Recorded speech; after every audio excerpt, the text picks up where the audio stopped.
Hello guys, in today's video I will be showing you how to find the accessibility settings on your account on Blue Sky easy and quickly.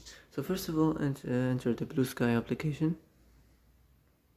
then go to these three lines and then go to the settings. Here you will find accessibility. Click on it. Now as you see here, you can manage these settings, accessibility settings. So you can, for example, manage the alt text. If you want to turn it to require alt text before posting, turn it on or off as you like. And here we have the haptics. So that's it. Well, that's it for today's video. I hope this is the answer you've been looking for. If you like this video, don't forget to like and subscribe. And that's it. See you in the next video.